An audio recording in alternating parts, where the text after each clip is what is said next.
आताची घडीची मोठी बातमी म्हणावी लागेल. आजच्या कॅबिनेट बैठकीवर थेट बहिष्कार जो आहे तो मंत्री छगन भुजबळ यांना टाकलेला आहे आणि या सगळ्या विषयासंदर्भात बोलण्यासाठी प्रकाश शेंडगे आपल्यासोबत आहेत, कारण त्यांना देखील या सगळ्या विषयात आक्रमक भूमिका घेतलेली आहेत. ओबीसी आरक्षणाचा प्रश्नाचा विषय आहे, दुसरीकडे मराठा आरक्षणाचा विषय चालू होता, त्याच्यामध्ये सरकारनं GR काढला. त्या GRवर आता नाराजी व्यक्त केली भुजबळांना, त्यांना थेट कॅबिनेट बैठकीतून बाहेर पडलेले आहेत. भुजबळ साहेबांच्या भूमिकेचं मी स्वागत करतो, कारण ते आम्ही सगळ्यांनी त्यांना नेतृत्व त्यांच्याकडे दिलेलं आहे आणि म्हणून त्यांची भूमिका जी आहे या महाराष्ट्रातील तमाम ओबीसी समाज बांधवांसाठी मार्गदर्शक ठरेल. वास्तवतः कालचा जो GR जो झाला त्यामध्ये अनेक प्रतिक्रिया उमटलेल्या आहेत. त्यामध्ये काही मराठा समाजाच्या सुद्धा अभ्यासकांच्या ज्या भूमिका ज्या आहेत त्यासुद्धा समोर आलेल्या आहेत. कुणाच्या काय भूमिका आहेत, काय प्रतिक्रिया, ह्याच्याशी आम्हाला काय देणं घेणं नाही. आमचा विषय एवढाच आहे की ओबीसीतला आरक्षणाला धक्का लागला का नाही, किंवा ओबीसीच्या आरक्षणाला या GRचा कसा परिणाम होणार आहे हा आमचा सगळ्यात महत्त्वाचा आहे. त्यामध्ये हैदराबाद गॅजेट जो आहे त्याचा उल्लेख केलेला आहे, पण कुठल्या वर्षीचं गॅजेट हे उल्लेख केलेला नाही आहे. कारण जे सरकार जे उल्लेख करत आहे 1921चा कधी GR उल्लेख करत आहे, पण आमच्याकडे जो GR आहे तो 1931 ते 36 आहे. त्याच्यामध्ये कुणबी आणि मराठा हे वेगळं दाखवलेलं आहे, हे मी काल दाखवलेलंच आहे. आणि त्यामुळं हे हैदराबाद गॅजेटमधल्या नोंदी ज्या आहेत त्या मराठा समाजाच्या नोंदी मराठा म्हणून येणार आहेत आणि कुणबींच्या कुणबी म्हणून येणार आहेत. जरी नाव त्यांचं नसेल त्या ठिकाणी तर हे वंशावळ काढून तिथं पण पोहोचण्याची शक्यता आहे, पण ते खूप कठीण आहे. आमच्यासाठी अतिशय चिंतेची बाबमध्ये याच्यामध्ये जो सुमंत भांगे यांच्या सहीनिशी जो सगळ्या स्वराज्याचा जो मसुदा त्यांनी तयार केला होता त्याच्यामध्ये जो उल्लेख केलेला आहे आणि आता वर्षा देशमुख यांचा कालचा GR जो आहे या दोन्ही GRमध्ये सगळ्या स्वराज्यांच्या याच्या बाबतीत यांनी साधर्म्य आहे आणि हे सगळ्या स्वराज्याचा जो GR आहे त्याची सुधारित आवृत्ती ही आहे. सगळ्या स्वराज्याचा GRमध्ये त्यांनी काय म्हणलंय, त्यांनी की ज्या मराठा बांधवांची कुणबी नोंदी सापडलेल्या आहेत त्याच नोंदीच्या आधारावर त्यांच्या गणगोतातील सर्व सगळे स्वराज्यांना वरील बांधवांच्या नोंदीचा आधार घेऊन सर्व सगळ्या स्वराज्यांना कुणबी जात प्रमाणपत्र देण्यात येतील. हा तो GR आहे, हा सुमंत भांगेंचा GR आहे आणि हा सगळे स्वराज्याचा GR एकनाथ शिंदे साहेबांनी जो तर GRचा मसुदा आहे तो आहे. तो आता ह्याला 8 लाख ओबीसी बांधवांनी हरकती नोंदवल्या आहेत, त्याची छाननी अजून सुरू आहे. त्याच्यामुळे हा GR इम्प्लिमेंट होऊ शकलेला नाही. परंतु हा GR इम्प्लिमेंट करण्यासाठी आता हैदराबाद गॅजेटेचं त्यांनी हे नाव देऊन याच्यामध्ये पुन्हा हाच विषय सगळ्या स्वराज्याचा जो आहे तो याच्यामध्ये घुसवण्याचा प्रताप जो आहे तो या महाराष्ट्र सरकारने केलेला आहे.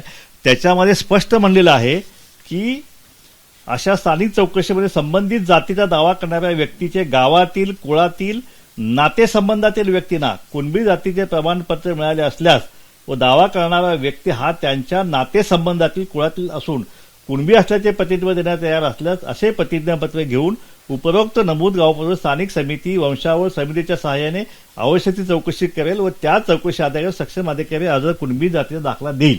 म्हणजे नातेसंबंध आणि कुळबिळ सगळं जे आहे हे सगळे स्वराज्याचंच, म्हणजे गणगोत आणि हा शब्द त्यांनी नातेसंबंध केलेला आहे आणि म्हणून हा GR जो आहे ह्या GRवरती ऑलरेडी ओबीसीने ऑब्जेक्शन घेतलेलं आहे ह्या सगळे स्वराज्य GRवरती. त्यामुळे माझी आपल्यामार्फत सगळ्या महाराष्ट्र सरकारला विनंती आहे की हा GR जो आहे हा सगळ्या स्वराज्याचा जो विषय त्यांनी पुन्हा ह्याच्यामध्ये आणलेला आहे ह्याच्यावरती आमच्या 8 लाख आम्ही ऑब्जेक्शन नोंदलेले आहेत, हरकती नोंदले आहेत. त्याची चौकशी जो पूर्ण होत नाही तो पण अशा प्रकारचा पॅराग्राफ जो आहे तो याच्यामध्ये घालता येणार नाही. त्यामुळं हा विषय जो आहे हा ओबीसीच्या आरक्षणाला धक्का लावण्यासारखाच आहे आणि लागू शकतो. त्याच्यामुळे आम्हाला ह्याला कोर्टामध्ये आम्हाला द्यावंच लागेल, ह्याच्यावरती स्थगिती आम्हाला घ्यावीच लागेल. येत्या सोमवार आम्ही ह्याच्यावरती ताबडतोब ह्या GRला आम्ही ताबडतोब कोर्टामध्ये आव्हान आम्ही देणार आहोत आणि त्याप्रमाणे आम्ही रस्त्यावरची लढाई सुद्धा जी आहे ती आम्ही सुरू करणार आहोत. परत आम्ही आज भुजबळ साहेबांशी बोलून आम्ही सगळ्या नेत्यांची एक ऑनलाईन बैठक आम्ही घेत आहोत आणि त्याच्यामध्ये आम्ही आंदोलनाची भूमिका आम्ही नक्कीच घेऊ. शेवटचा प्रश्न तुमच्या दोघांमध्ये, म्हणजे ओबीसी नेत्यांमध्ये सध्या फूट पडली असं दिसतंय. बबनराव तायवडे तिकडे नागपूरला बसून हा GR कसा योग्य आहे आणि कशा पद्धतीनं ओबीसी समाजाला त्रास होणार नाही हे सगळ्या लोकांना समजून सांगतायत. दुसरीकडे तुम्ही असं म्हणताय की बॅकडोर एंट्री दिली आहे, मराठा समाजाचं फायदा करण्यासाठी ओबीसीचं नुकसान केलंय. तेव्हा बबनराव तायवाडेंनी ज्यावेळी हा सगळे स्वराज्याचा ज्यावेळी ज्यावेळी सुद्धा तयार झाला त्यावेळी सुद्धा त्यांनी तीच भूमिका घेतली होती. पण तरीसुद्धा महाराष्ट्रातील 8 लाख ओबीसींनी त्याच्यावरती हरकती नोंदवल्या आहेत ना. त्यामुळे समाज काय म्हणतो हे महत्त्वाचं आहे. मी नेता काय म्हणतोय माझं काय हे आहे ते त्याला काय अर्थ नसतो. शेवटी समाजाची भूमिका जी आहे समाजाची भावना जी आहे ती महत्त्वाची आहे. आता तायवाड्यांची भूमिका ती स्वतः ते स्वतः एक ओबीसीचे नेते अभ्यासक आहेत, त्यांच्या वैयक्तिक प्रश्न त्यांनी ते म्हणलं असेल, पण त्यांची भूमिका सर्वच ओबीसी समाजाला मान्य होईल असं नाही आहे. आज ज्यावरती भुजबळ साहेबांनी ज्यावरती आज कॅबिनेटवरती बहिष्कार घातला आहे त्यात नक्कीच कुठं पाणी मुरत आहे ना. राज्यातल्या ओबीसी नेत्यांना आव्हान काय कराल, ओबीसी मंत्र्यांना आव्हान काय कराल? नाही, ओबीसी नेत्यांना मी आवाहन करतो, कारण ओबीसी मंत्री हे सरकारचा घटक आहे, त्यामुळे शासनाची भूमिका जी आहे त्यांना पाठिंबा त्यांना द्यावा लागेल. परंतु ओबीसी नेते जे आहेत, ओबीसी नेत्यांनी या JRच्या बाबतीत जे आहे आपण ताबडतोब याला कोर्टामध्ये आपण आव्हान देणार आहोत आणि त्याचप्रमाणे या बाबतीतला पुढचा लढा सुद्धा जो आहे तो आपल्याला ताबडतोब आपल्याला द्यावा लागेल. धन्यवाद अण्णा, आमच्याशी बातचीत केल्याबद्दल. एकंदरीतच आपण पाहिलं की प्रकाश शेंडगे यांना या सगळ्या विषयासंदर्भामध्ये आक्रमक भूमिका घेतल्याचं पाहायला मिळते. कॅमेरामन कृष्णा खापरेसह निलेश बुदावली, एबीपी माझा, मुंबई. एबीपी माझा, उघडा डोळे बघा नीट.